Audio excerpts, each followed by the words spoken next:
ओम शांति। हम सभी बाबा के बच्चों ने समाचार सुना होगा कि आज सुबह करीब 1:30 बजे हमारी आदरणीय रतन मोहिनी दादी जी ने शरीर छोड़कर बाबा के गोद में पहुंच गए। और मेरे ख्याल से दादी जी के लिए सबसे बड़ी श्रद्धांजलि यही होगी जो अभी हम कर रहे हैं, खास कर योग कर रहे हैं और दादी जी के जो नए घर के लिए जो गर्भ महल तैयार हो रहा है उसके लिए हम योगदान करें।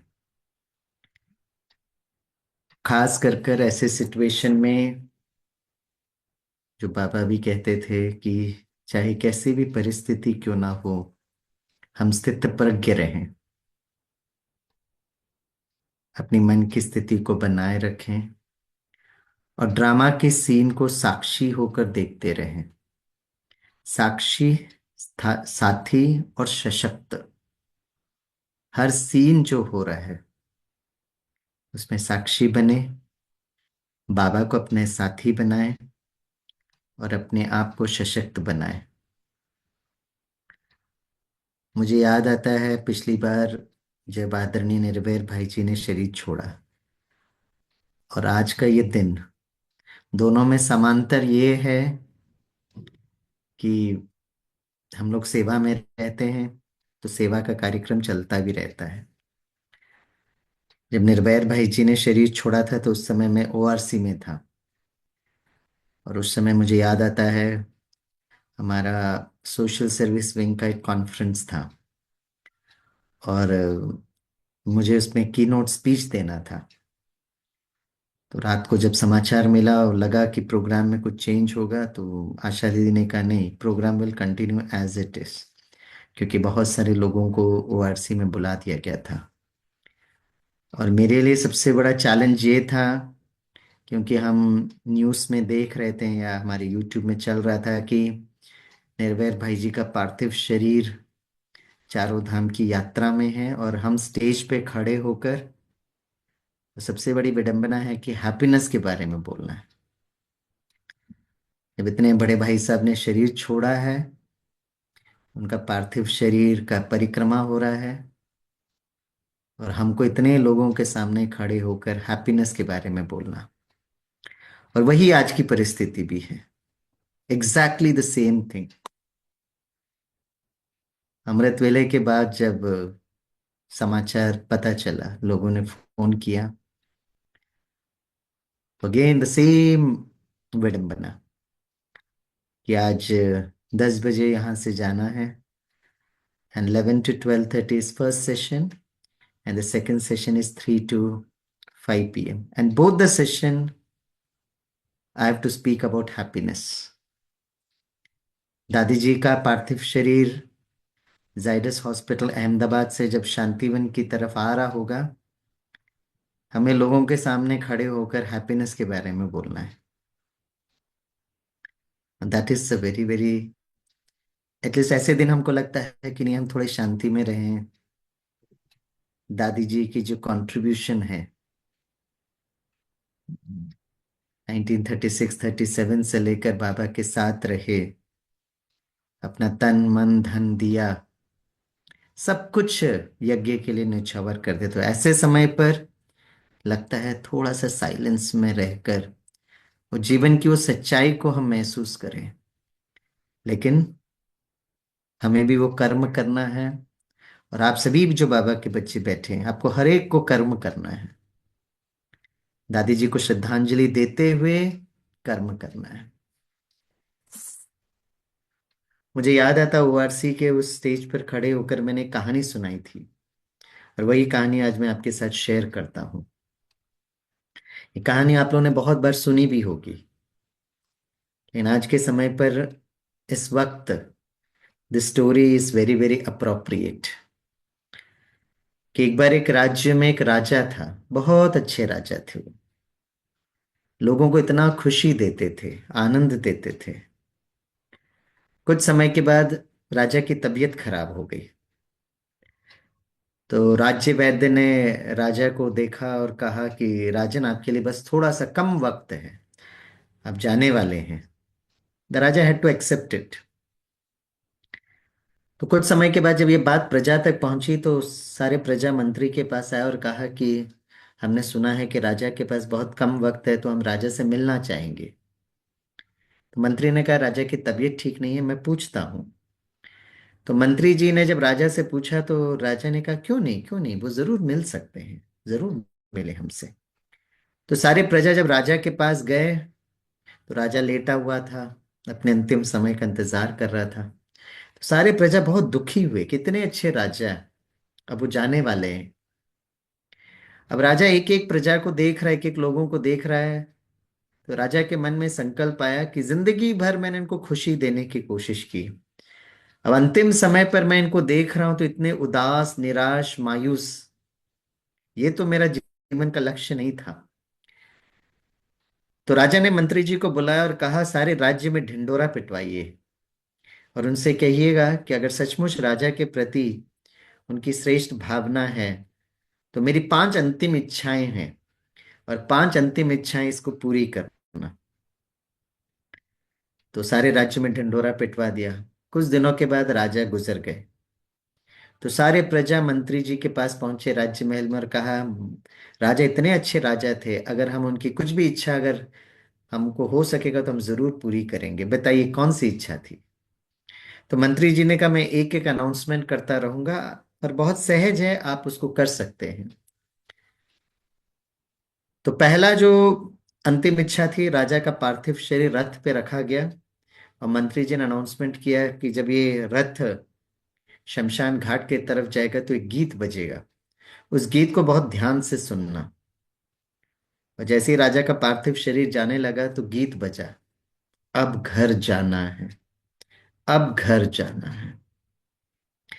सबने बहुत ध्यान से सुना और जब शमशान घाट पर पहुंचे तो मंत्री जी ने अनाउंसमेंट किया, अब राजा का पार्थिव शरीर को अग्नि दिया जाएगा। तो उस अग्नि को देखते देखते आप ऊपर की ओर देखना। सबने कहा ठीक है। अब जब राजा का पार्थिव शरीर को अग्नि दिया गया तो उस शरीर के साथ बहुत सारे पटाखे भी रखे थे, और सारे पटाखे ऊपर की ओर गए और एकदम सितारों की तरह चमकने लगे आसमान में।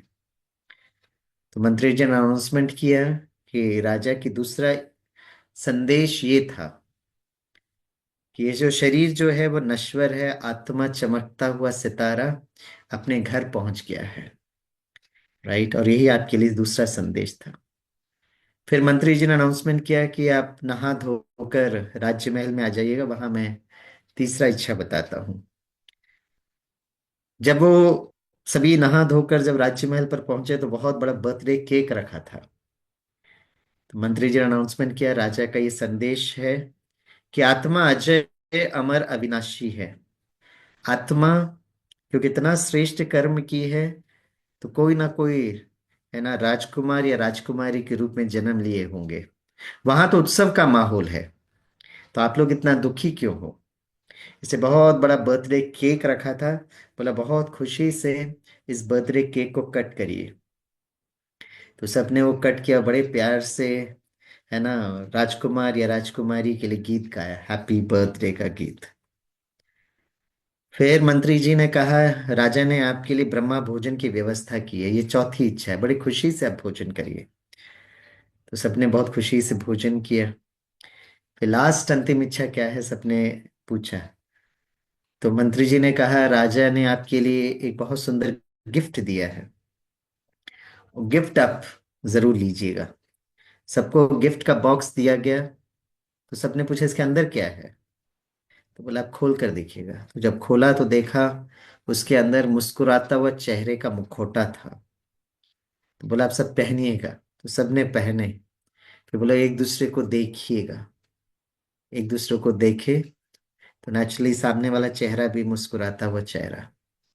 तो बोला, बहुत खुशी से, प्यार से, है ना, घर जाइए, यही राजा के प्रति आपकी सच्ची श्रद्धांजलि होगी। इनफैक्ट ये कहानी जो है, ये जो भी राजयोगी बच्चे हैं, बाबा के बच्चे जो राज्यों का अभ्यास करते हैं, है ना। ये आज हमारे दिन में, पूरे दिन में इसको प्रैक्टिकल यूज करना है। सिर्फ दादी जी के प्रति सिर्फ नहीं, हमारे घर में भी कोई भी जो सदस्य आगे की यात्रा के लिए जाता है, उनके ऐसा कुछ भी सिचुएशन अगर होता है, क्योंकि ये अंतिम समय चल रहा है, हर एक को घर जाने का टाइम है। तो चाहे कैसी भी सिचुएशन क्यों ना हो, बाबा कहते हैं दुख के आंसू नहीं बहाना।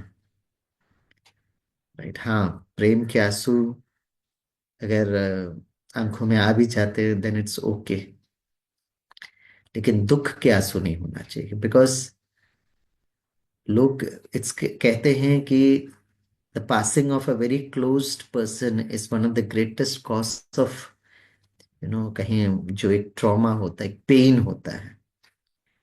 लेकिन what we are suppose to do, बाबा जो हमें कहते हैं कि ये अंतिम जन्म है, हमको जाना है, तो उस यात्रा की तैयारी हमको करना है। राइट, लास्ट एक बात मैं बताकर अंत करूंगा। कल शाम को भी हैप्पीनेस का एक क्लास था।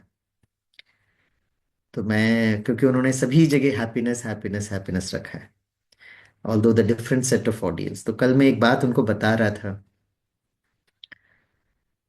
बनारस काशी में बहुत सारे लोगों की इच्छा होती है कि वहां पर जाकर शरीर छोड़े, और उनकी मान्यता है धर्मों के हिसाब से, शास्त्रों के हिसाब से, कि अगर बनारस काशी में अगर शरीर छोड़ेंगे तो मोक्ष मिलेगा। मैं कुछ समय पहले बनारस में गया था। वर्षों पहले मैंने इंडिया टुडे में एक रिपोर्ट पढ़ी थी,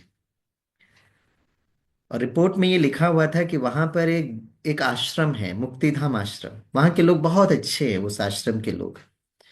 राइट, तो जब भी कोई किसी को शरीर छोड़ना होता है तो वहां पर आते हैं, तो आश्रम के लोग इतने अच्छे से उनका ध्यान रखते थे। और ये बात इतनी फैलने लगी कि बहुत सारे लोग उस आश्रम में आने लगे। अब इतने सारे लोग आश्रम में आने लगे और जगह बहुत कम था, तो क्या करें। तो उन्होंने एक सिस्टम बनाया कि जो भी मोक्ष पाना चाहता है तो इस आश्रम में आइएगा, लेकिन कंडीशन ये है कि जब आप चेक इन करते हो उस आश्रम में, 1 हफ्ते के अंदर आपको ऊपर जाना पड़ेगा। अगर 1 हफ्ते के अंदर आप ऊपर नहीं जाएंगे तो आपको वापस घर जाना पड़ेगा। तो जो लोग वहां आते थे, लास्ट स्टेज वाले लोग ही आते वहां पर। 1 दिन हुआ, 2 दिन हुआ, 3 दिन हुआ, ऊपर जा नहीं रहे, तो थोड़ा बीपी बढ़ता था कि और 2-3 दिन बाकी, अगर नहीं जाएंगे तो फिर घर जाना पड़ेगा, बच्चे भी परेशान, हम भी परेशान। तो चौथे दिन वो आश्रम के लोग उनके नजदीक बैठते हैं और कहते क्या हुआ, ऊपर जा नहीं रहे। तो बोला कोशिश तो कर रहे हैं लेकिन जा नहीं रहे, और 1-2 दिन ही बाकी है। बोला हम आपकी मदद करें। तो बोला हाँ, मदद करिएगा। तो वो लोग कैसे मदद करते पता है, नजदीक बैठकर पूछते हैं, इस जन्म में आपको किसी ने दुख दिया है क्या। तो कहते हैं हाँ, बहुत लोगों ने दुख दिया है। बोला अगर ऊपर जाना है ना, तो आज उनको माफ कर दो, फॉरगिव देम। फिर वो आश्रम के लोग पूछते हैं, बहुत लोगों ने दुख तो दिया, ये इस बात समझ में आई, लेकिन इस जन्म में आपने किसी को दुख दिया है क्या। लोग कहते हैं हाँ, उसका भी लंबा चौड़ा लिस्ट है। तो बोला आज उनको माफ कर दीजिएगा, forgive them, ask for forgiveness, right, and forgive others also. और आश्रम के लोग उनके नजदीक बैठकर यही कमेंट्री कराते हैं, और दूसरा दिन आकर देखते हैं तो वो गई। इसलिए डेबिट क्रेडिट और बैलेंस करने का ये बहुत सुंदर समय बाबा ने हमको दिया है, जीवन की सच्चाई को महसूस करते हुए।